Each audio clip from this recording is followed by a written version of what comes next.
हे welcome back guys. तो आज के इस वीडियो में मैं बात करने वाला हूँ कि आखिर जो बेंटे का ऑप्टिक्स है वो डीएनए को स्कैन क्यों करता है, आखिर जो डीएनए होता है वो किस किस प्रोसेस से गुजरता है और किस टाइप से वो बैंड को मिलता है, कितनी प्रोसेस के बाद मिलता है। So let's no extra. सबसे पहले हम बात करते हैं स्कैन मोड की। बेंटे का ऑप्टिक्स में स्कैन मोड होते हैं, यानी कि सारे के सारे ओमनिवर्सल ऑप्टिक्स हो, प्रोटोटाइप ऑप्टिक्स हो या अल्टीमेटिक्स हो, सब में स्कैन मोड है। वो जो बेंटे का स्कैन मोड है वो ऐसी काम नहीं करता है, वो उन्हीं एलियन को स्कैन करता है जो कोडम स्ट्रीम में नहीं होते। और अब आप पूछेंगे कोडम स्ट्रीम क्या है, तुम बता दो। कोडम स्ट्रीम बहुत ही सेफ जगह है जो कि प्राइमस के अंदर है, मतलब प्राइमस प्लैनेट पर है। वो प्राइमस प्लैनेट बहुत ही सेफ है, उसकी लोकेशन किसी को भी पता नहीं है। और मैं एक और बात बता दूं, जो प्राइमस है उसमें सारे के सारे एलियन के डीएनए है। वैसे मैं एक और बता दूं, जो बेन कॉम्प्लेक्स है उसने बहुत ही कम एलियन को स्कैन किया है। ज्यादातर को तो जो वर्टिकल बायोक्सी नाम के रोबोट हैं, इनका मॉस्को टाइप के रोबोट जिनको एजमंत ने बनाया था अलग अलग प्लैनेट पर जाके उनके स्पीसीज के डीएनए लाने के लिए, उन्होंने ही ज्यादा से ज्यादा मतलब डीएनए को प्राइमस के अंदर ला करके डाला है। और प्राइमस के अंदर एक मशीनरी काम करती है जिसका नाम है कोडोन स्ट्रीम। और जो कोडम स्ट्रीम है उसका ये काम है कि वो एलियन के डीएनए को मॉडिफाइड करता है, जिसके हम जानते हैं कि ओमनिवर्स सीरीज में हमें एक एलियन देखने को मिला था, मतलब बेंट पे एक एलियन देखने को मिला था किक हॉक, जो कि बहुत ही पावरफुल था, मतलब हेड टू हेड कॉम्बैट में बहुत ही पावरफुल था। लेकिन जिससे उसने डीएनए स्कैन किया था, जिससे ऑप्टिक्स ने डीएनए स्कैन किया था बहुत ही वीक था, यानी कि लियम बहुत ही वीक था। उसके बाद भी जो ऑप्टिक्स है उसने डीएनए स्कैन किया और बैन को एक बहुत ही पावरफुल एलियन दे दिया। वो इसी कारण दे पाया क्योंकि बेंटे का ऑप्टिक्स में भी एक ऐसा फीचर है जो कि डीएनए को एनहांस करता है, उसको मॉडिफाइड करता है।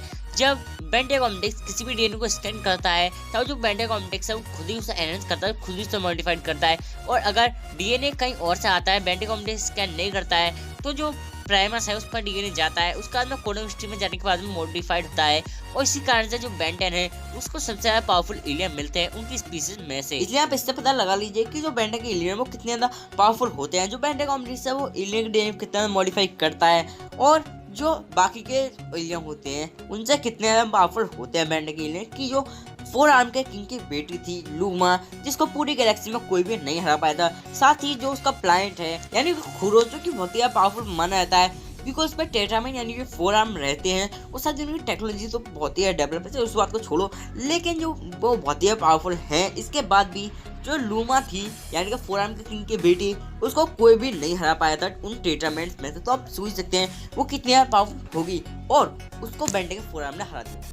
भले हम जानते हैं कि बेंटे का 4 आर्म इतना ज्यादा मतलब बहुत ही पावरफुल नहीं है, बेन 10,000 के सामने वो एक बच्चा ही है। लेकिन फिर भी जो बेन 10 का ट्रीटमेंट है यानी कि बेन 10 का 4 आर्म है, उसने लूमा को हरा दिया था, यानी कि गैलेक्सी के मोस्ट स्ट्रॉन्गेस्ट टेटामेंट को हरा दिया। तो आप सोच सकते हैं कि जो बेन 10 का ऑप्टिक्स है वो डीएनए को कितना ज्यादा एनहांस करता है, कितने ज्यादा पावरफुल एलियन देता है बेन 10 को। और अगर किसी भी एलियन का डीएनए कम होता है यानी कि बहुत ही कम मात्रा में होता है, तो उसको क्लोनिंग करके उसको ज्यादा बनाया जाता है, जिससे जो यूजर है वो ज्यादा से ज्यादा बार उस एलियन में ट्रांसफॉर्म हो सके। और उसके बाद यानी कोडम स्ट्रीम तक की तो प्रोसेस हमने जान ली। उसके बाद में जो बेंटे का ऑप्टिक्स है उसमें किसी भी तरीके से मतलब जो डीएनए होते हैं वो आते हैं, और जैसे कि हमने बेंटे रिबूट में देखा गया कि ऑप्टिक्स के अंदर क्या होता है।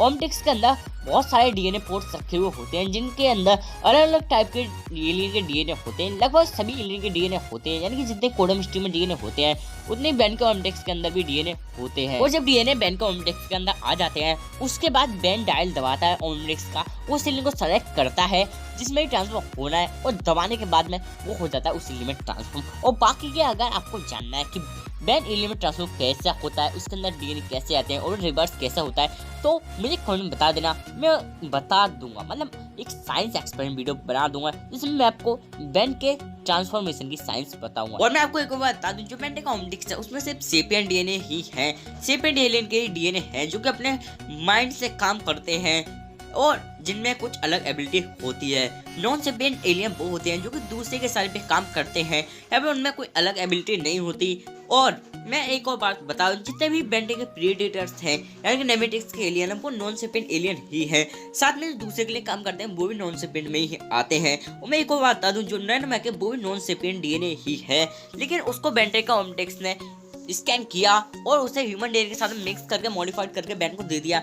हो सकता है इन दी फ्यूचर अगर बेन 10 के माइंड में आया कि वो नॉन सेपियन डीएनए को स्कैन कर सकती है और उसको मॉडिफाइड कर दे नॉन सेपियन डीएनए को स्कैन करने के लिए, तो हो सकता है हमें नॉन सेपियन एलियन में देखने को मिले और वो इसी तरीके से बनेंगे जिसकी नैनोमैक बना था, यानी कि डीएनए स्कैन करने के बाद ह्यूमन डीएनए के साथ मिक्स करके उसे मॉडिफाइड करके दे देगा बेन 10 और नॉन सेपियन डीएनए वो भी होते हैं जिनमें कुछ अलग स्पेशलिटी होती है, जिसकी उसमें में एक अलग स्पेशलिटी होती है, वो ह्यूमन होते हैं अलग स्पेशलिटी होती है, तो नॉन सेपियन में ही आएंगे। इस तरीके डीएनए को भी बेन काउंटेक्स स्कैन कर सकता है अगर उसे प्रोग्राम किया जाए तो। अगर आपको मेरा वीडियो अच्छा लगे तो इस वीडियो को लाइक करो, अपने दोस्तों का मैसेज को, चैनल नए हो तो चैनल को सब्सक्राइब कर लो, साथ में नोटिफिकेशन बेल भी ऑन कर लेना और मुझे सोशल मीडिया पे फॉलो कर लो, लिंक डिस्क्रिप्शन में है, कर लो ना।